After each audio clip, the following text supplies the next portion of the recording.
This is a list of the highest temperatures each day for 1 week.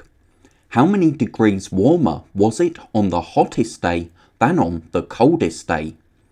So the hottest day will be the day with the highest temperature, so that's 13 degrees on Thursday, and the coldest day will be the lowest temperature, so that's Monday with 5 degrees. Now we want to know how many degrees warmer, so we need to find the difference, and we do that by subtracting. 13 minus 5 is 8, so 13 degrees is 8 degrees warmer than 5 degrees. Now, here is a chart of the temperatures. Saturday is missing. Draw in the bar for Saturday. So on the scale on the chart, we have 0 and 4, but we have a line in between. So half of 4 is 2, so that means we must have an increase of 2 with each line. So we have 0, 2, 4, 6, 8, 10, 12. Now on Saturday, the temperature is 7 degrees. So 7 degrees will be in the middle of 6 degrees and 8 degrees. So we need to draw a bar that ends here. Tom does a survey of children's favourite breakfast cereals. These are the results for Class 6. How many more children in Class 6 prefer chalk grain than golden corn? So if we find the bar for chalk grain, we can see that that's 10 children, and for golden corn, if we go up to the top and look across, we can see that that's between 2 and 4, so that will be 3 children. Now the question asks how many more, so we need to know how many more is 10 than 3.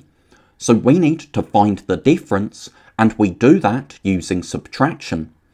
10 minus 3 is 7, so our answer is 7 children. These are the results for Class 5. How many children in both classes like Honey Bites best? So for Class 6, the number of children who like Honey Bites best is 6, and for Class 5, the number who like Honey Bites is between 8 and 10, so that's 9 children.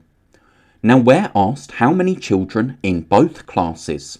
So if we have 6 in this class and 9 in this class, to find the total for both classes, we need to add, and 6 plus 9 is 15, so our answer is 15 children. Write these numbers in order of size. So we have 456, 299, 901, 472, and 575.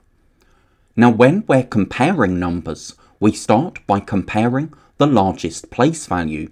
So for these numbers, that's our hundreds digits. We can see that this number only has 2 in the hundreds, and all of our other numbers have more, so that means 299 is our smallest number. Then we can see that we have 2 numbers with 4 in the hundreds. The other number has 5, and the other one has 9. So one of these numbers with 4 in the hundreds will be our next smallest.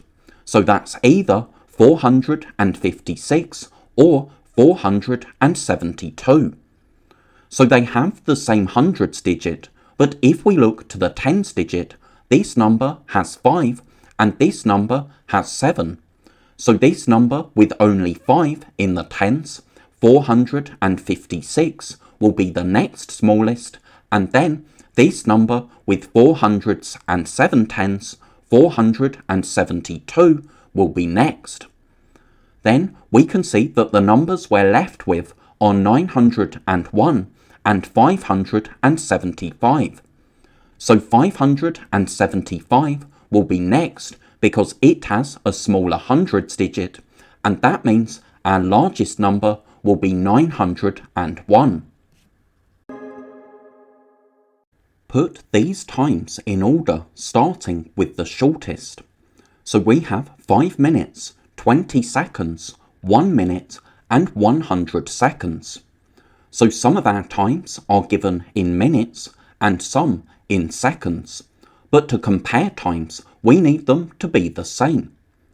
So we can change minutes to seconds because we know that there are 60 seconds in 1 minute. So if we have 5 minutes, that's 5 lots of 60 seconds, and 5 times 60 is 300, because 5 times 6 is 30, and then we have an end zero. Now 1 minute is the same as 60 seconds, so now that we've changed both of the times given in minutes into seconds, we can compare these times.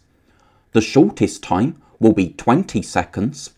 Then we have 60 seconds, which is the same as 1 minute. Then we have 100 seconds. And then our longest time is 5 minutes because that's the same as 300 seconds. Seb has a box of 120 cubes. He uses some of the cubes to build a tower.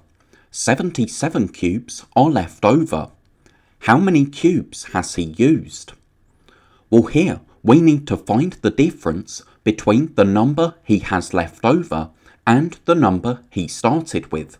So we need to work out 120 minus 77. We can use column subtraction, and that gives us 43.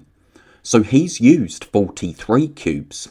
And then we can check 77 plus 43 will give a total of 120, because 77 are left over and 43 have been used, so that's 120 cubes altogether.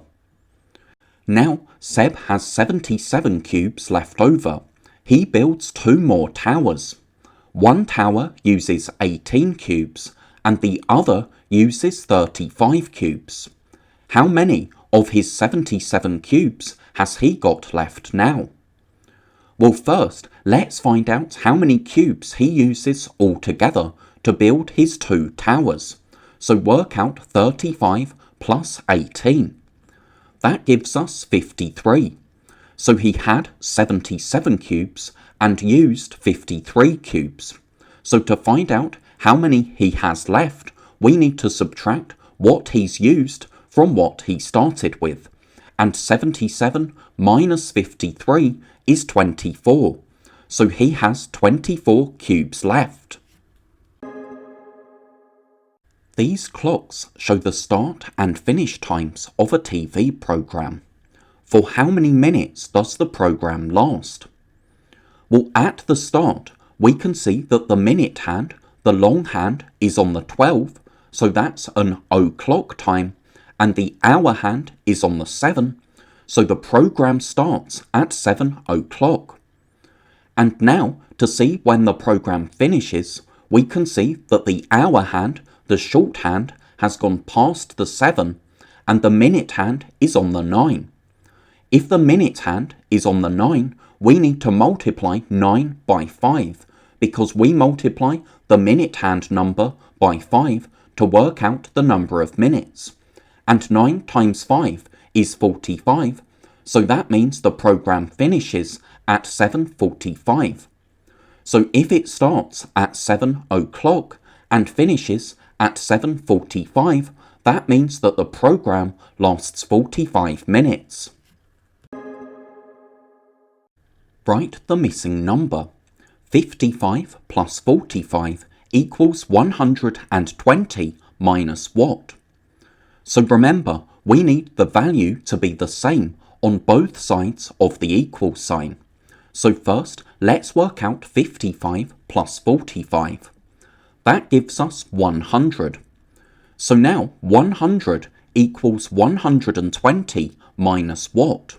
What do we need to subtract from 120 to get 100?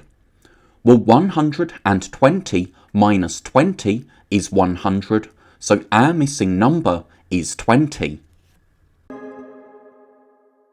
Write in the missing number.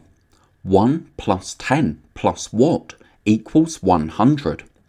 Well, 1 plus 10 is 11, and if we know our number bonds to 100, 11 plus 89 makes 100, so our missing number is 89.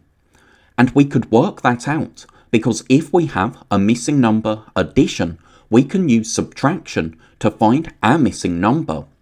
So because we know that 1 plus 10 is 11, we have 11 plus something equals 100, so we can work out the missing number by working out 100 minus 11, and that gives us 89 as our missing number.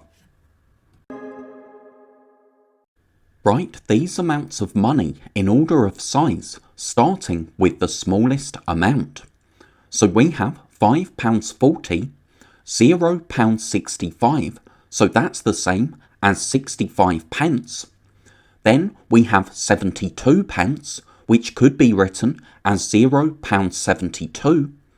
Then £10, and we could write that as £10 with a .00 on the end to show that we don't have any extra pence in £10. And we have £2.88. So the smallest amount is £0.65, or the same as 65 pence. Then we have £0.72, so that's 72 pence. Then £2.88, then £5.40, and our largest amount is £10. Ben cuts a pizza into 8 equal slices. Ben eats 5/8 and Sue eats 1/8 of the pizza. What fraction of the pizza is left? Well, that's 2/8, because if Ben has eaten 5/8, then he's eaten 5 of the 8 slices.